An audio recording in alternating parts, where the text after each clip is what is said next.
What's up, guys? It's our wrestling podcast back at you with another episode. This is Dave Vicious along with Just a Little Package, Craig the British Bulldog, and Uncle Cuz, bringing you our perspective on the world of professional wrestling.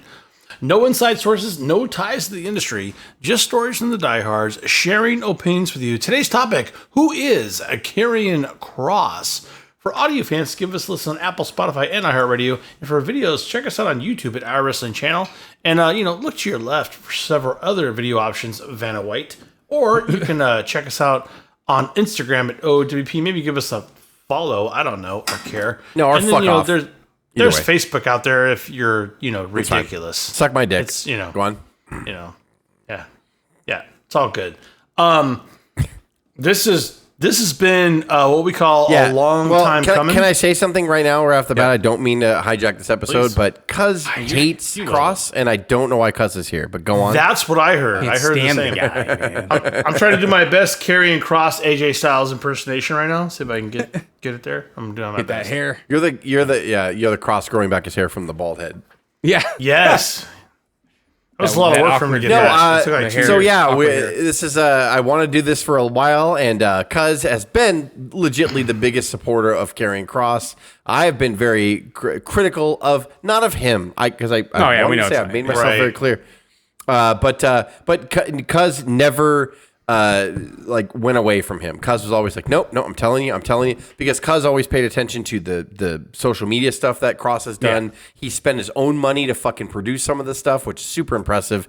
And he is a glaring, and I shouldn't even be singing him praises, Cuz should be, but I mean, he's a glaring example as to this is why you never give up. And I'm not saying everybody's going to be in the position of him. He checks all the boxes. Look at the size of this guy. He's in fucking phenomenal shape. He's a legit badass. His wife is hot. He's everything that you want, in a pro wrestler and a valet. In a sense. Yeah, exactly. And, he just, he didn't fucking quit. And he recently said a thing, and I'll turn it over to you, Cuz, if you want to say something, but something about why didn't you go somewhere else? And he's like, well, I don't do the grass is greener on the other side because it's fucking not. I'm going to do it right here. I'm here now. So why in the world would I have an attitude of the grass is greener on the other side, so let me find a way to get to the other side. No, I'm going to make right here as green as possible. And I know make your grass greener.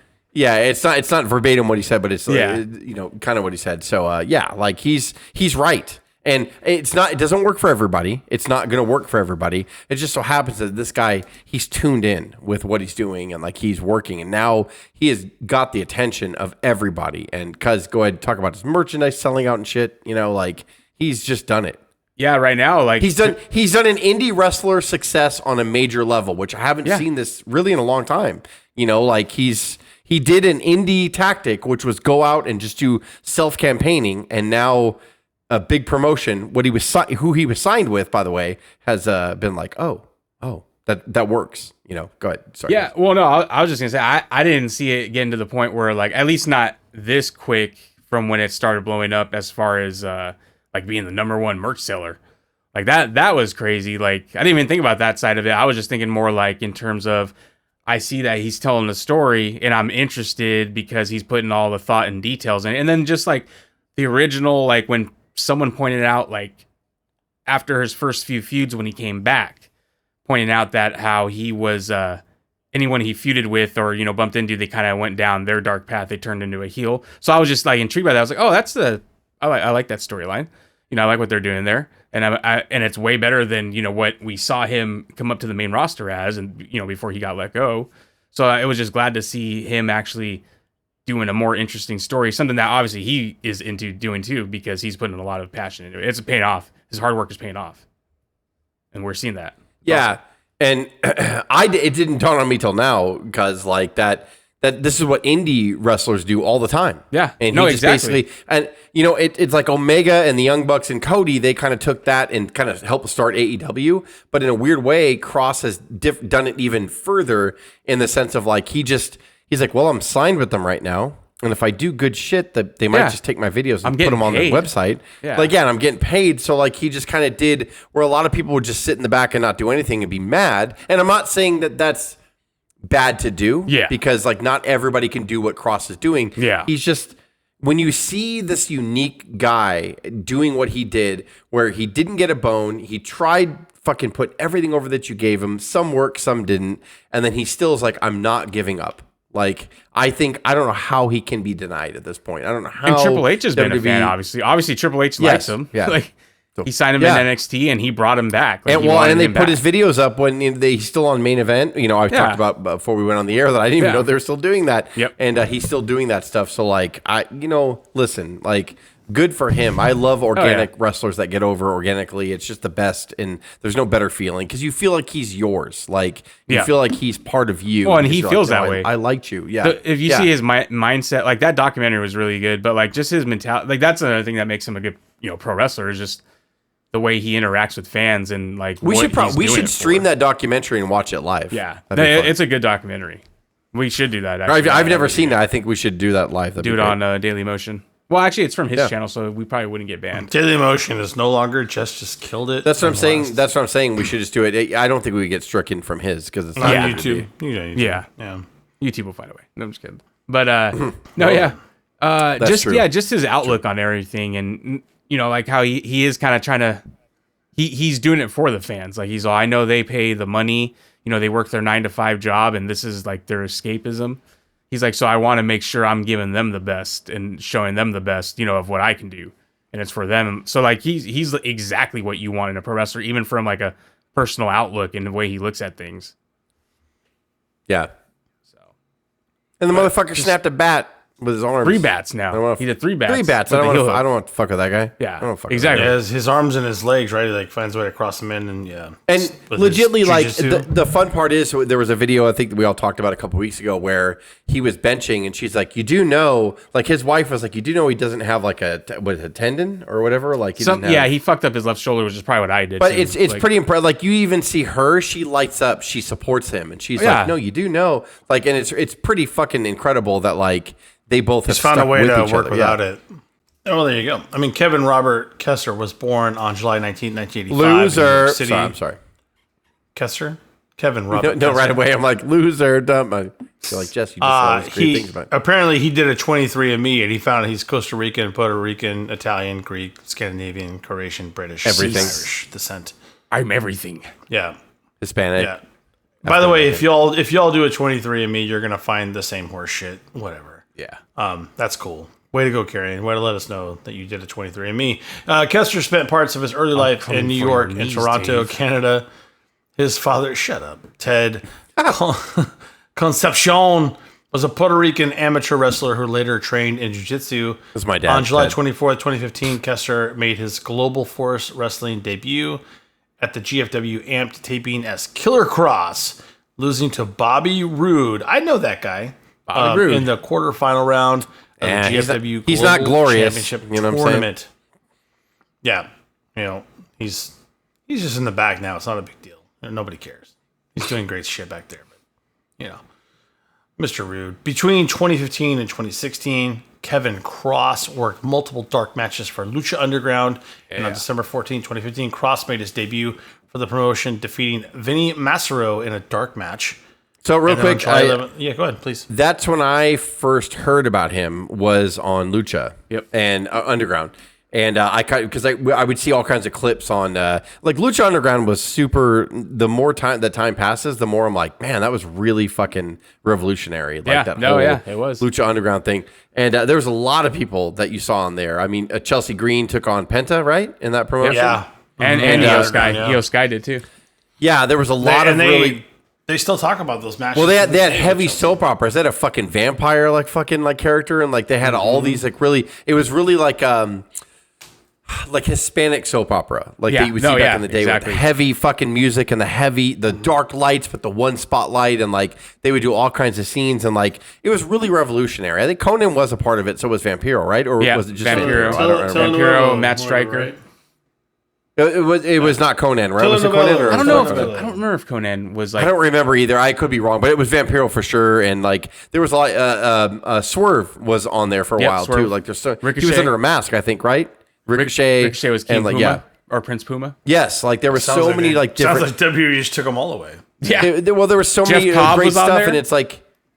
Yes, yeah. Like there was so many great stuff on there too. And I remember that's when I first started seeing him on the internet and like in newsletters as Kross. He was Killer Kross. It was a great fucking Kross, but he was like devious. He was more of the character that he is now, like back then. Yep.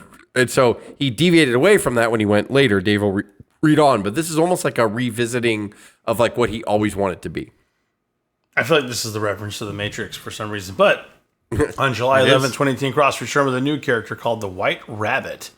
He gave his wooden scepter to Paul London and ordered him to murder Mascarita Sagrada in cold blood for leading to the rabbit tribe to his secret lair. On everything worked and clicked. You know what I mean? Like it was just eventually it just got to a point where DJ basically said, we'd like to have you on board in a larger capacity, and we've been working through different scripts and ideas. We don't want to waste you. We don't want to just throw you out there to be a guy in the program. If we're going to introduce you to the narratives in the actual television program, we don't want to waste you. Like this needs to be something huge because, you know, this is who you are to us, sort of deal.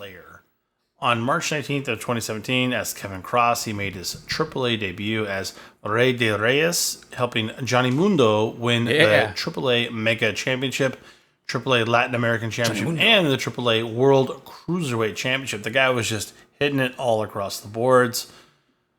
But on the June 14th, 2018 episode of Impact, Kester as Killer Kross made his debut in a backstage segment posing as a police officer, arresting Petey Williams for being the suspected Mystery X attacker who had been laying out talent and personal Petey Williams, he's the creator of the Canadian Destroyer, right? Yep. He invented somebody in Mexico or Japan probably did that or whatever, but like he invented Canadian Destroyer in TNA. His finishing move was the Canadian Destroyer, which is the overused move now that we see. Yeah, it's just a super kick again, all over again. But when we first saw it, though, it was pretty fucking breathtaking. When PD did it, we're like, oh, shit, like, what are we doing here? Yeah. And just a few weeks before that, May 13th, it was reported that Kross had asked for his release from Impact Wrestling following contract renegotiations. His issues stem from problems with creative direction, as well as his current pay-per-appearance deal.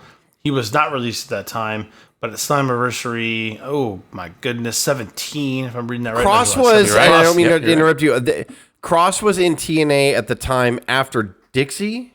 It was, Dixie left and then Scott D'Amore took it over, but it wasn't like Anthem, I think, bought it at the time, but there was like a 4 or 5 year period where TNA was just like, it was struggling because it was like Dixie ruined it. Worse than they'd ever been. And Drew came in and they tried to bring in a bunch of people. I think it's the only thing that saved them was like Drew and Kross and like a bunch of other people that came in. It's just because especially with Drew, you recognized him from WWE. Sure. They needed that, but I remember that was the dead period of TNA. I'm not discounting what Kross did, but like that was the, when people say TNA, Lashley, I was like, no, this was like the fucking shitty. No, Lashley was there before. Yeah, Lashley was there before, but you're right. Lashley came back, I think, also during the bad period too. So it was just.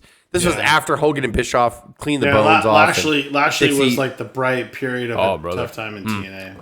Yeah, lick those bones, brother. Yeah.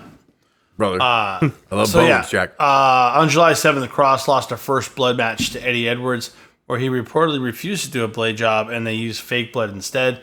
Reports indicated there was concern over lack of blood testing and the absence of an on-site doctor. That sounds silly. People blade all the time without checking anything, but I don't know. That seems like a weird thing. Following that match, he was not booked to appear at the July, August, or September television tapings, and the two sides continued to negotiate. It was reported that his contract was set to expire in December, but that the company had the option to roll it over for another year. In December, they did release Kross from his contract. Before signing with WWE, Kessler/Kross made a one-off appearance in the February 16, 2015 episode of Raw as Kevin Kross, where he teamed with Darren Young to face the Ascension, Connor and Victor, that resulted in a no contest. How about the Ascension just disappearing off the face of the I know, dude. What a shame. And not being pushed. It's great. Yeah, 100%. On the February 4th, 2020 episode of WWE Backstage, it was confirmed that Kross had signed with WWE. In the following weeks, mysterious video packages were shown that were later to be revealed about Kross, revealing his new look, consisting of a shaved head and a goatee that just can't stand. On the April 8th episode of NXT, Craig doesn't like it either, by the way. Kross and Scarlett, shortened from her former ring name as Scarlett Bordeaux, were seen in a car watching Johnny Gargano following his match with Tommaso Ciampa. And at TakeOver in Your House on June 7th, Kross defeated Ciampa via technical submission at TakeOver 30 on August 22nd. He also defeated Kevin Lee to win the NXT Championship for the first time. Big moment. Was that Keith Lee or Kevin Lee? Keith Lee. Oh, sorry, Keith Lee. Did I say Kevin? My apologies. Yeah, Keith Lee. A big son of a bitch that has disappeared off the face of the earth since he left WWE. Yeah, well, that's kind of the MO sometimes of Tony. Another one. Yeah. However, the following day, WWE announced that Kross had suffered a separated shoulder. We talked about this in the beginning during that match. And on the August 26th episode of NXT, he vacated the title. And then he ended his reign for after 4 days only, making it the shortest in the title's history. On the December 9th episode of NXT, Kross returned and attacked Damian Priest at New Year's Eve on January 6th. Kross defeated Priest there. And at the second night of TakeOver Stand and Deliver on April 8th, he defeated Finn Balor to win the NXT Championship for the second time. Kross blocking out everything, looking at Balor. Balor staggering to his feet. Champion center of the ring. Again to the back of the neck goes a challenger. Kross into the cover, hooks the leg, and Karrion Kross is the new NXT champion. Here is your winner, her new NXT champion, Karrion Kross. When he was such a fast, like, rising star in NXT, like, he came aboard and then just boom, like, he was there, and like he was like tough to beat, and his entrance was fucking awesome, and we all thought he was going to be a star. Like after this, we were like, oh, this guy right now, like there's gonna be no down period ever. Well, and read this out too, because he was undefeated in NXT and the NXT champion, and he goes up to Raw and fucking Vince jobs him out to Hardy. To Jeff Hardy. Yeah, I don't get this at all. And we talked about this. A lot of people felt the same thing about Joe Henry losing to like Randy Orton at WrestleMania, but I'm like, that's a one-off WrestleMania moment where there's no title on the line. This is the NXT champion getting defeated by an old Jeff Hardy. That's where Vince wanted you to know what he thought of NXT. Yeah. Yep. Yeah, and that's the difference. You're just squashing these guys that are below you, and it's not okay. And I would argue that Kross got hit in the crosshairs. He was crossed for sure. Maybe a little bit. He was crossed. Cross him out. And that was actually his first pinfall in WWE. Oh, first pinfall loss. Because of that result, many critics complained that it was damaged him in the process. And on August 22nd at NXT TakeOver 36, Kross actually lost the NXT Championship to Samoa Joe, suffering his first loss in NXT. And that was his final match in NXT before he moved to Raw. So after losing that championship, Kross was transferred to Raw. It was an August 23rd episode, performing without Scarlett and debuting a new look where he wore a gladiator helmet, again, just his favorite, and suspenders in his entrance. So bad. The following contest is scheduled for one fall. Introducing first, from Sin City, weighing in at 265 pounds, Karrion Kross. He stalks. He finds his target and he attacks without mercy. That has been the style of Karrion Kross throughout his career. Modern day gladiator. His new attire and character direction was really killed him. Further killed criticized. Yeah. Changes. It was revolutionary. This is the Spartacus of 2020 right now, is what we're talking about. This is Ric Flair Spartacus. Yeah, this is what would happen. Yeah. So fucking I'm not trying to say that Kross was Ric Flair-esque No, at this moment, but it's very similar. What they wanted to wear. The reception. And on November 4th, Kross and Scarlett were released from their WWE contracts because they got shitty gimmicks that they were trying to make work. And it was their 1-year tenure with the company at that time. And then Kross/Kenya made his New Japan Pro Wrestling debut as Killer Kross at the Lone Star Shootout event, losing to Minoru Suzuki. And then he also made an unannounced return to WWE as Karrion Kross on the August 25th, 2022 episode of SmackDown. now sporting the longer hair, accompanied by Scarlett. He attacked Drew McIntyre at the end of the show and officially joined the SmackDown brand. So he wasn't gone for very long. I felt like this is more of just a renegotiation. So from November to August, we're really talking about 9 months. Well, and this is when Vince stepped down too. So that could be, another. Yeah. It could be all of those things, right? Yeah. I mean, so much is going on behind the scenes here that's hard to comprehend for a wrestler at this moment about why you were let go and then why you were brought back. I'm not even sure if I know we don't get the whole picture. I don't even know if Kross would see the whole picture. It's quite wild. So throughout the summer, Kross feuded with AJ Styles, with the two trading victories against each other on various episodes of SmackDown. We knew it. Irish goodbye to us. Yeah, he couldn't. I knew. I saw him. We love him. He was so quiet. Trading on various episodes of SmackDown, the feud concluded on August 11th, where Styles emerged victorious in the rubber match. After a 4-month hiatus, Kross made his return on the December 8th Tribute to the Troops special episode of SmackDown, taking part of the United States Championship in the number 1 contender tournament, where he lost in the first round to big old Bobby Lashley. It's not even there anymore. AEW bound. On the December 22nd, 2023 episode of SmackDown, Kross and Scarlett appeared in a vignette stating they have formed a new alliance. And then on New Year's Revolution 2024 SmackDown, Kross, accompanied by Scarlett again, attacked Bobby Lashley and the Street Profits alongside the Authors of Pain, the O.W.P, and Paul Ellering that have all been released since then, who officially made their return, confirming their alliance. I'm not sure how long they lasted, Jess, maybe 6 months? Yeah, it was a little more than that. Yeah, somewhere around that. A little more. Yeah, that's rough. On February 7th of 2025, the Final Testament disbanded. After AOP and Paul Ellering were released from their contracts, leaving Kross and Scarlett the only members left. After the disbandment of the Final Testament, Kross would be involved in backstage segments where he would try and convince various superstars to embrace their dark side, some of whom include Sami Zayn, AJ Styles, and others. After months of being involved in backstage segments, Kross had his first match since February on the April 14th episode of Raw, where he took on Styles in a losing effort. Kross would appear in the WrestleMania 41 recap show with Scarlett, where he would cut a highly acclaimed promo expressing frustration with Styles and the WWE as a whole, as well as not having a match on the card. At the end of the promo, he referenced himself as Killer Kross for the first time on WWE programming. You want to know what the best advice I ever got? It was from Bill Goldberg.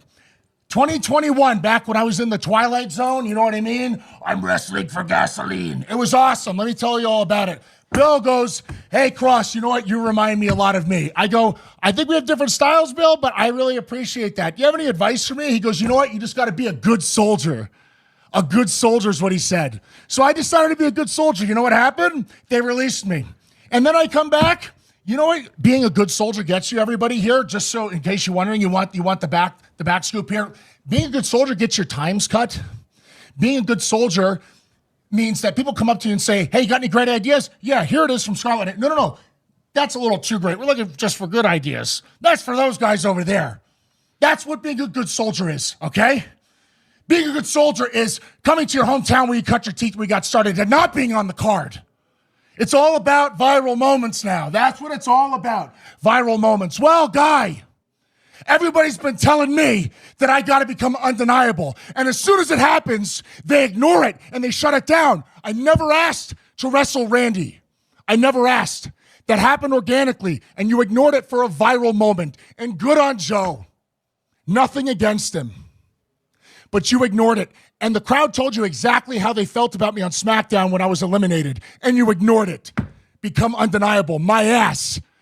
My ass. You want a viral moment? On behalf of all of the true fans of professional wrestling, Guy with the suit and tie in the truck, go fuck yourself. That's from Killer Kross. No. Fuck it. I don't know if I read this well enough for people to understand how much we are on the cusp of an explosion. It's like, I feel like we're in the countdown of the rocket ship going to the moon right now for Kross, and it literally just lifted off. They better handle it literally right. just started pushing from the floor.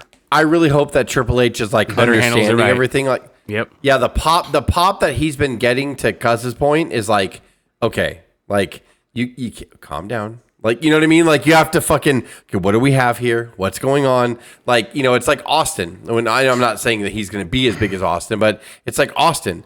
Like, they didn't know for like a year, like what they were dealing with, because people were popping and they're like, and Vince is like, okay, steady. Like, Vince didn't job him out, but he was like, let him, I don't know what's happening here. And then finally, when Vince related and he could do the Mr. McMahon character that related to the Steve Austin the boss or whatever, like, you know, I just hope that Triple H is backing off right now, doing the same thing and just going like, okay, what do I have here?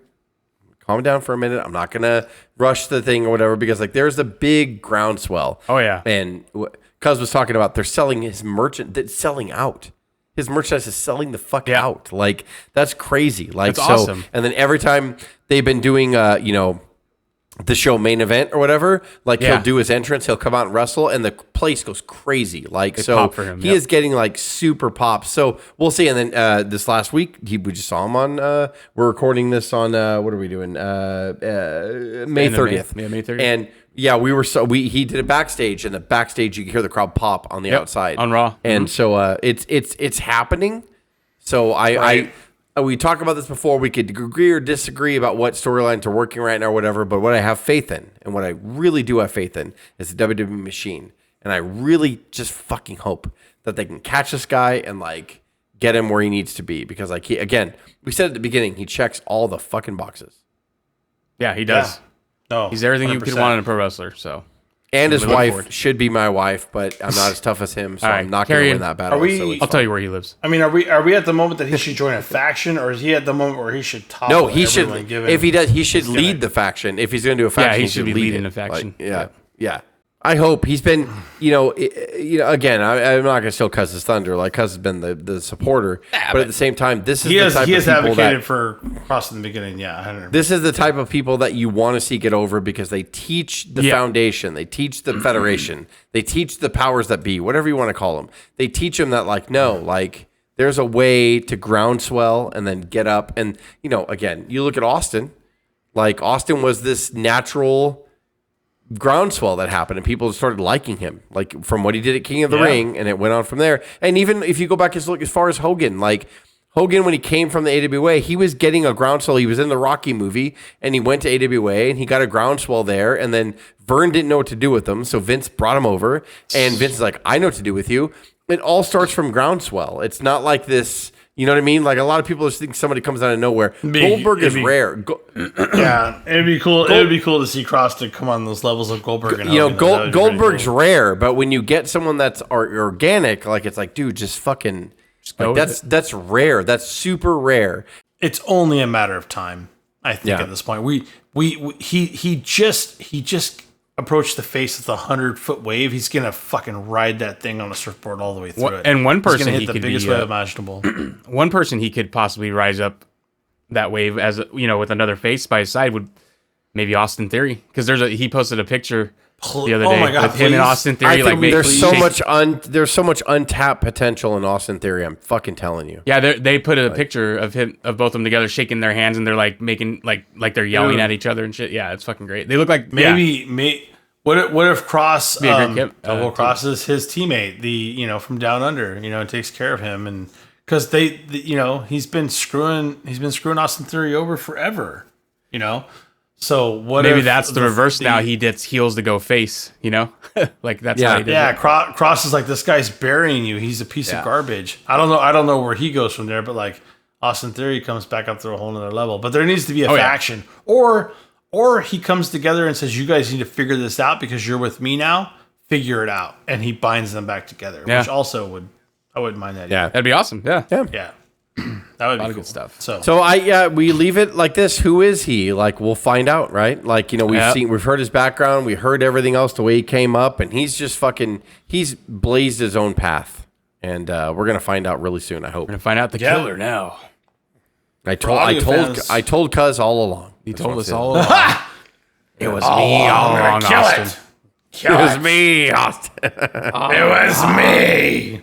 I farted in the elevator. Sorry. For audio fans, give us a listen to Apple, Spotify, and iHeartRadio, Or for video, check us out on YouTube at our wrestling channel, and Vanna Whitus to the left for all other video and audio options. Don't forget Instagram at O.W.P 2019. That Jess will absolutely love you forever, and probably even send you a sealed kiss in an envelope if you follow and subscribe. Suck my dick. Or you can try to find us on Facebook if you're bored. So, for Cuz, Jess, and myself, this is the O.W.P and the Irish Goodbye, Craig. Signing off. Have a good one.